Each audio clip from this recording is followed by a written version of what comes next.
Carla naawa kay Arjun. Dahil sa pangyayari Arjun aayaw na. Isang mapagpalang araw sa inyong lahat mga kalingap, sanay hindi nyo po makalimutan na mag-like sa video na ito. At paunawa tapusin muna ang kabuuan ng video na ito mga kalingap at para malaman ang nilalaman nito.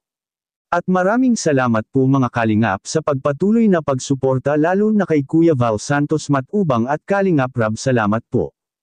Carla naawa sa kanyang pinsan na si Arjun. At Arjun aayaw na.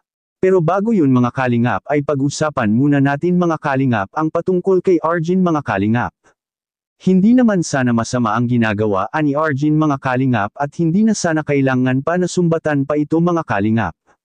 Dahil sa hindi naman ito namimilit, ang pagkakamali lang niya na kahit alam nito na habang tinutulungan ito ni Kalingap Edo ay ipinagbabawal ang paggawa ng mga vlogs mga kalingap dahil sa nasa mga kamay pa ito sa pagtulong ni Kalingap Edo.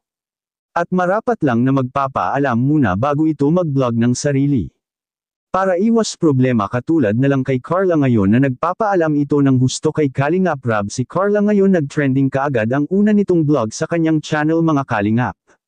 Ito sana ang ginawa ni Arjun bago ito gumawa ng hakbang para iwas problema mga kalingap. Ito na nga ang sinasabi dati ni Kalingap Rab na kung may tutulungan anya ito na isang beneficiary ay tatanungin muna anya nito kung ano ba ang gusto notong tulong ang magkaroon ng magandang bahay at kinabukasan or maging isang vlogger.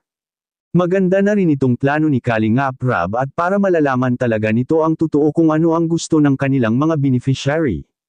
Dahil may mga nagdaan na kasing mga beneficiary matapos matulungan ay magsarili na ito at aangkinin pa ang community na ang katotohanan nito mga kalingap ay hindi naman sa kanila. Dahil ang pinagmulan talaga lahat ng community ng Team Kalingap ay si Kuya Val. Kaya marapat lang na magpapaalam muna kay Kuya Val kung may mga beneficiary man na gagawa ng hakbang para sa pansarili nilang mga plano. Hindi naman sa pinagbabawalan silang mag-vlog mga kalingap, ngunit may mga rules ng kalingap na dapat nating susundin para iwas na rin sa mga posibleng mga problema na darating.